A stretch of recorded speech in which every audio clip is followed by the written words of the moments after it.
This recording reproduces my presentation at UNESCO's celebration of the International Day of Education on 24 January 2020 in the session on Learning for Peace.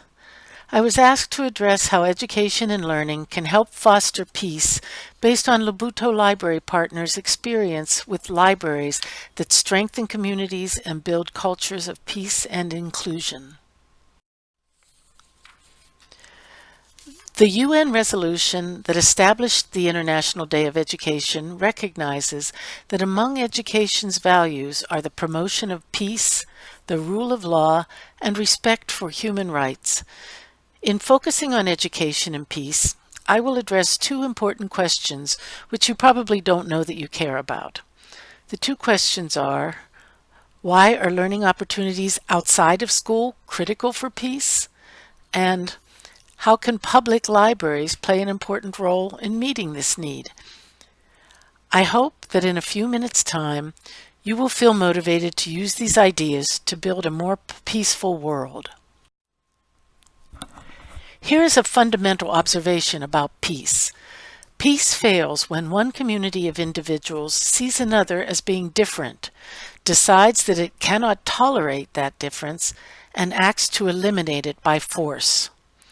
The process by which communities and the individuals that constitute them create the stories that become their identities and arrive at what they consider to be intolerable differences is critically underpinned by social institutions, including, importantly, institutions of education. While we tend to see education as a vehicle for transmitting knowledge, education also plays a social role in establishing inclusion, opportunity, and place in the community. Schools are a closed system. You are either in or out. You are provided with some agency in your life, or you are limited. All of us can think of examples of when denial of agency and exclusion from the community have sown the seeds of conflict and erected barriers to peace. Nelson Mandela's observation that the power of education can contribute to nation building and reconciliation is echoed in the UNESCO Culture of Peace program's recognition that building the foundations for peace depends on learning to appreciate a culture's nonviolent aspects: courage, heroism, creativity, the redress of injustice. Individuals in a community must be able to draw on self-confidence, self-esteem, and knowledge in order to have the capacity to respect those who are different from themselves and live in harmony.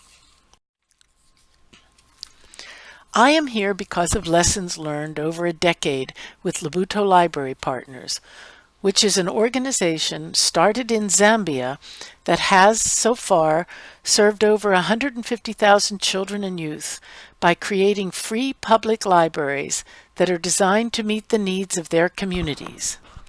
These libraries are inclusive, respond to the abilities of the individual, support acceptance and community among diverse users, and provide resources and programs that expand horizons and promote personal development. The public library accepts and welcomes all. When we first started, we focused on ensuring that street children living on the margins would find themselves in the center and come to realize that that is where they deserve to be. Over time, that vision has grown to recognize the importance of place for the differently abled, for young mothers and their babies, for girls escaping from child marriage, and every other child in the community. In the process, we have learned that children with very different status, needs, and abilities, when brought together in a community of acceptance to explore their talents and interests and to learn how to address the challenges they are facing, do not see those differences as other. You might ask, what is the nexus between learning, peace, and libraries? Our experience shows that the Nexus is an institution that welcomes the whole community, meets individuals at their own level, recognizes their humanity, and supports their desire to learn and grow. It turns out that self-confidence and self-esteem can be fostered, and that courage, heroism, and creativity will follow.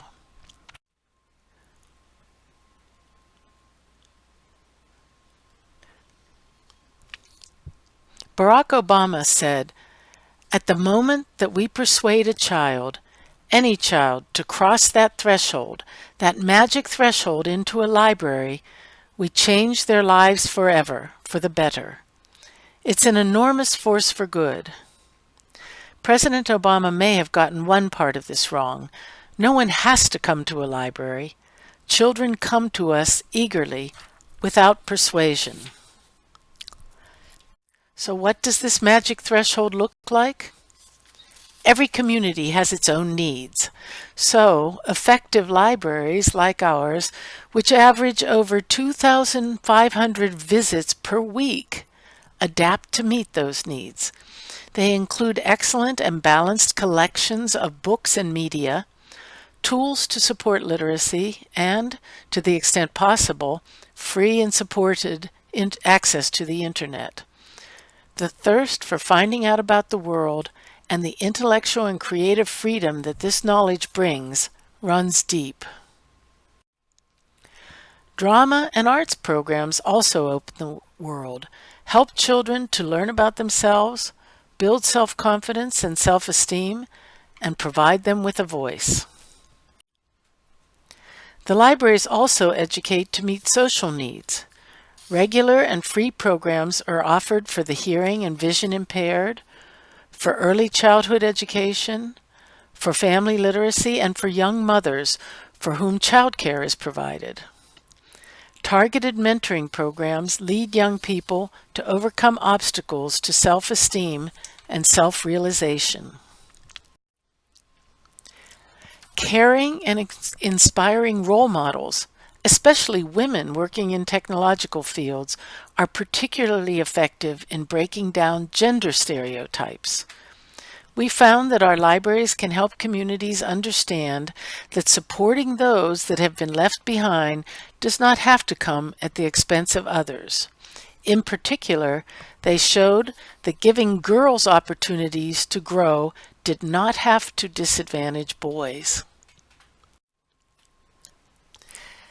At the same time that inclusion led those who had been left out to discover their talents and voices, it led others to the understanding that cooperation creates possibilities for growth. Encouraging girls to participate in drama, art, coding, and mentoring not only helped the girls, it helped the entire community. The libraries welcome all who come and actively reach out to the community to make sure every young person knows they are welcome and will be accepted for who they are.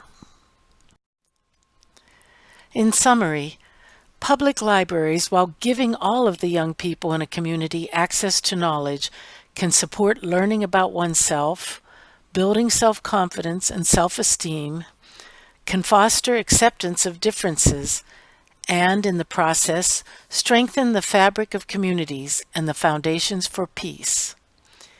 Each of the hundreds of millions of children and their families who do not currently have access to this kind of library presents an opportunity to build a more peaceful future. This is a call to action.